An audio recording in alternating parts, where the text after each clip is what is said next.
जब मैं आपसे सुनता हूं तो मुझे लगता है कपिल शर्मा कॉमेडी सर्कस में बोल रहा है। अरे चंदा चोरो बैठो, चंदा चोरो बैठो। अपने बच्चों को उसका गला घोटने पे उतारू हो जाए तो वो फिर सरकार निष्पक्ष सरकार नहीं है, नहीं है मान्यवर। वो सौतेली मां है, वो सौतेली मां है, उसका व्यवहार सौतेला है। मैं जैसे उदय प्रताप जी की चंद पंक्तियों से अपनी बात शुरू करूंगा। न मेरा है न तेरा है, ये हिंदुस्तान सबका है। नहीं समझी गई ये बात तो नुकसान सबका है। न तेरा है न मेरा है, ये हिंदुस्तान सबका है। नहीं समझी गई ये बात तो नुकसान सबका है। जो आकर मिल गई इसमें वो दिखलाई नहीं देती, जो नदियां मिल गई इसमें वो दिखलाई नहीं देती। महासागर बनाने में मगर एहसान सबका है, महासागर बनाने में मगर एहसान सबका है।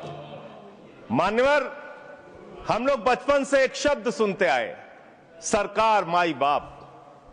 सरकार माई बाप यानी कि जो सरकार होती है वो लोगों की माई बाप होती है, मां की तरह ख्याल रखती है, पिता की तरह ख्याल रखती है। लेकिन अगर कोई सरकार अपने बच्चों को उसका गला घोटने पे उतारू हो जाए तो वो फिर सरकार निष्पक्ष सरकार नहीं है, नहीं है मान्यवर। वो सौतेली मां है, वो सौतेली मां है, उसका व्यवहार सौतेला है। और आज आप जो काम कर रहे हैं इस बिल के माध्यम से, आप बाबा साहब डॉक्टर भीमराव अंबेडकर जी के द्वारा लिखे गए संविधान की हत्या कर रहे हैं और ये बड़ी बातें कर रहे हैं। ये सरकार कह रही है कि ये कानून हम मुसलमानों के भले के लिए आ रहे हैं। जब मैं आपसे सुनता हूं तो मुझे लगता है कपिल शर्मा कॉमेडी सर्कस में बोल रहा है। आप मुसलमानों का भला कर रहे हैं, आप मुसलमानों का भला कर रहे हैं। दोनों सदन में एक भी सदस्य, दोनों सदन में सिर्फ एक सदस्य गुलाम अली को छोड़ के एक भी सदस्य आपका मुसलमान नहीं है। आप मुसलमानों का भला कर रहे हैं, आप मुसलमानों का भला कर रहे हैं। पूरी सरकार में एक मंत्री आपका मुसलमान नहीं है, आप मुसलमानों का भला कर रहे हैं। दो नेता अपने घरों में आपने बैठा दिया, मुख्तार अब्बास नकवी, शाहनवाज हुसैन, दोनों की राजनीति आपने खत्म कर दी। आप मुसलमानों का भला कर रहे हैं, आप मुसलमानों का भला कर रहे हैं, आप मुसलमानों का भला कर रहे हैं। मान्यवर, धार्मिक संपत्तियों को कब्जा करने की एक कोशिश है, इसलिए इस बिल पर न हिंदू को खुश होना चाहिए, न सिख को खुश होना चाहिए, न ईसाई को खुश होना चाहिए, न जैन को खुश होना चाहिए, न बौद्ध को खुश होना चाहिए, क्योंकि नंबर सबका आएगा। और आज वक्फ की संपत्तियां कब्जा करके आप अपने दोस्तों को देंगे, कल गुरुद्वारे की संपत्तियां कब्जा करके आप अपने दोस्तों को देंगे, फिर चर्चों की संपत्तियां कब्जा करके आप अपने दोस्तों को देंगे, फिर बौद्धों की संपत्तियां कब्जा करके आप अपने दोस्तों को देंगे, फिर जैनों की संपत्तियां कब्जा करके आप अपने दोस्तों को देंगे, फिर मंदिरों की जमीनें कब्जा करके आप अपने दोस्तों को देंगे। आप तो वो लोग हैं जिन्होंने प्रभु श्री राम के मंदिर में भी घोटाला किया। मान्यवर, प्रभु श्री राम के मंदिर के जमीन में घोटाला किया। मैं कागज दूंगा सर, मैं कागज दूंगा। ये लोग राम मंदिर में घोटाला करने वाले लोग हैं, राम मंदिर की जमीन का चंदा खाने वाले लोग हैं सर। ये लोग 2 करोड़ की जमीन 5 मिनट में 18 करोड़ में बेची सर इन लोगों ने। 16.5 करोड़ का घोटाला किया, 18.5 करोड़ में जमीन बेची। ये राम मंदिर में घोटाला करने वाले लोग हैं सर। मान्यवर, अरे प्रभु श्री राम के नाम का पैसा खाते हो तुम लोग। अरे बैठ जाओ, राम मंदिर का पैसा खाते हो। अरे राम मंदिर में घोटाला करते बैठो। अरे राम मंदिर का चंदा खाते हो। अरे चंदा चोरो बैठो, चंदा चोरो बैठो, चंदा चोरो बैठो, बैठो चंदा चोरो, चंदा चोरो बैठ जाओ। चंदा चोरो तुम लोग चंदा चोरो, चंदा चोरो तुम लोग, चंदा चोरो, चंदा चोरो, चंदा चोरो बैठो। 1 मिनट को प्लीज, चंदा चोरो बैठो। सभापति महोदय, अब एक सेकंड, मेरी व्यवस्था यह है कि 238, 240 के अंतर्गत मैंने ऑलरेडी जो असंसदीय सब थे वो और राम मंदिर के बारे में, क्योंकि ये विधेयक की परव्यू में नहीं आता है, इसलिए मैंने राम मंदिर के बारे में इनके लगाए गए इलेक्शन और असंसदीय शब्दों को कार्रवाई से निकाल दिया। धन्यवाद। मान्यवर, आपने कहा कि इससे आप पिछड़े मुसलमानों का भला करने जा रहे हैं। सुनने में बहुत अच्छा लगता है कि आप पिछड़े मुसलमानों का भला करने जा रहे हैं। आपने इसमें कहा कि आप महिलाओं का भला करने जा रहे हैं। सुनने में बहुत अच्छा लगता है कि आप महिलाओं का भला करने जा रहे हैं, लेकिन ये सरकार, और यहां पे इस समय मंत्री जी नहीं है, मैं उनसे पूछना चाहता हूं, आप देश को और सदन को गलत जानकारी क्यों दे रहे हैं? मान्यवर, 2013 के वक्फ बिल में जो भारतीय जनता पार्टी की सहमति और सहयोग से पास हुआ, उसमें भी महिलाओं के लिए आरक्षण था। मना कर दीजिए कि नहीं था। और आप पिछड़े मुसलमानों का भला करना चाहते हैं। मैं आपसे हाथ जोड़कर निवेदन करता हूं, विनती करता हूं, और हमारे जो मित्र उधर भी हैं, अगर आप मेरी बात से सहमत हैं तो समर्थन करना।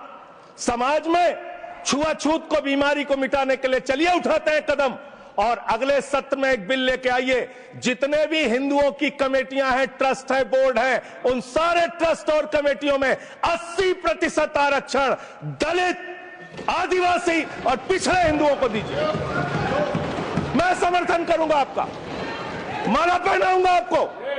आप पिछड़ों का भला करने की बात करते हैं, आप दलितों का भला करने की बात करते हैं।